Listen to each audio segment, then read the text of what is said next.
Anton is a third-year student at Moscow State Linguistic University. He is preparing to become a diplomat one day. And it is not by chance that he is sitting behind the NATO flag in this big room today. This is where, for 4 years in a row, students have performed role plays called the International Model of Russia-NATO Relations.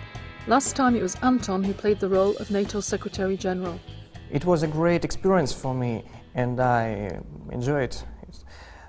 For us, for students of the Moscow State Linguistic University, especially for those who are planning to link their future with working in different international organizations or in the Ministry of Foreign Affairs, it's a great experience. And I think that every one of us, of our ministers who represented different countries, gained and realized a lot that will be used in our future career and, first of all, studying. The role Tatyana played was the permanent representative of the Russian Federation to NATO. She also recognizes that this exercise helped her to learn a lot. This program was set up with the support of the NATO Information Office in Moscow. The office's main task is to raise awareness about what NATO is and what NATO and Russia are doing together. Well, we try to, as we say in the jargon, to interact as much as possible. Essentially, we talk to people, those who are interested, and of course we deal a lot with the media. We organize a lot of public events, seminars, workshops. We invite different groups to come to NATO, be them journalists, students, parliamentarians, because there is no substitute for direct conversation, or even sometimes actually you have to go and see something with your own eyes. See with your own eyes and know more about each other is perhaps a way to overcome the old stereotypes. You know, I went to university during the Soviet period, when NATO was considered to be an aggressive imperialistic bloc. There are still people that do not want to believe how much NATO transformed itself in the period after the end of the Cold War. And when I ask these people, if you don't want to take into consideration NATO's transformation, what do you want? Lots of them reply, it would be good if NATO dissolved itself as the Warsaw Pact did. Well, you do have some small ghosts sometimes sticking their head out of the place they should be buried.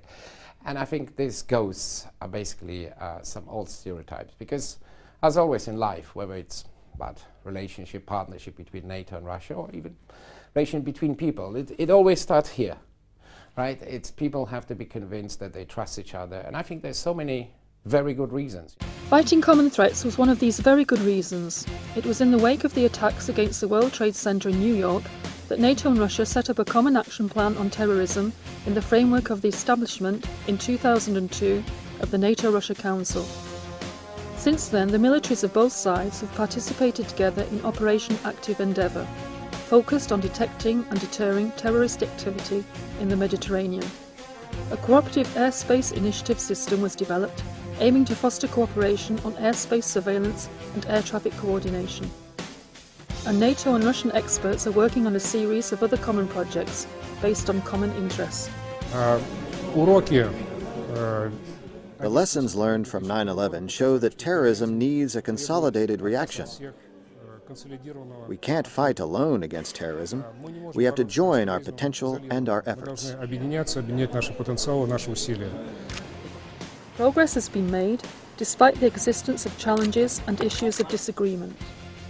Today, we launch a fundamentally new phase in relations between NATO nations and Russia.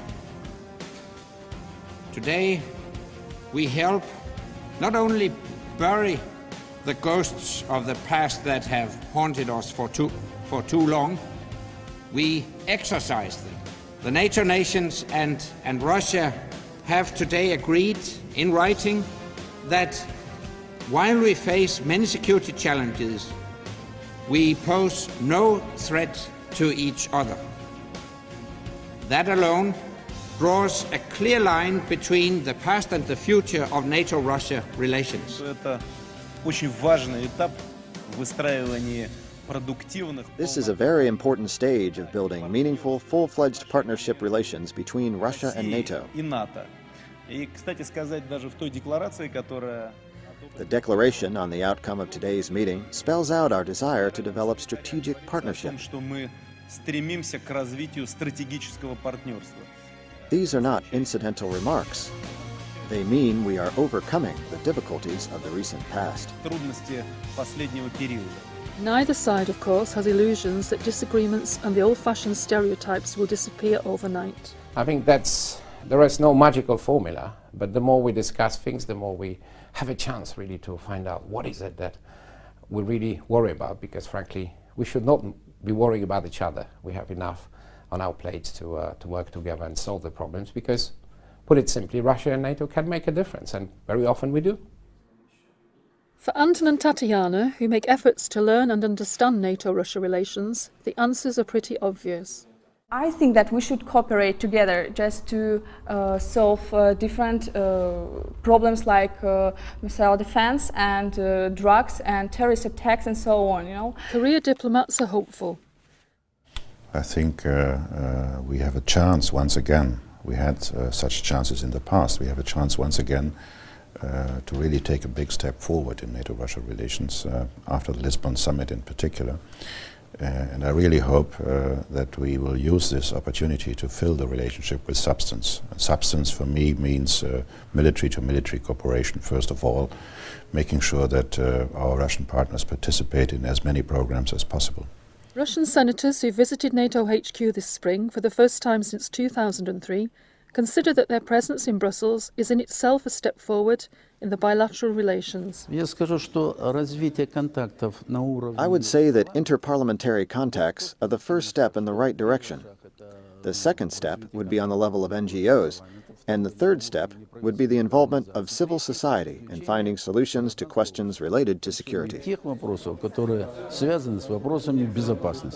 hope that this time we can keep our efforts synchronized, that there will be no major disagreements ahead, and that we can overcome differences of approach, differences of opinion, as they exist, for example, in the area of missile defense.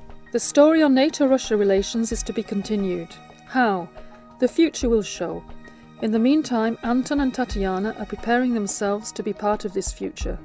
They hope very much during their role play of the NRC next year to be able to discuss via a conference call with the real NATO Secretary-General all the questions they are interested in.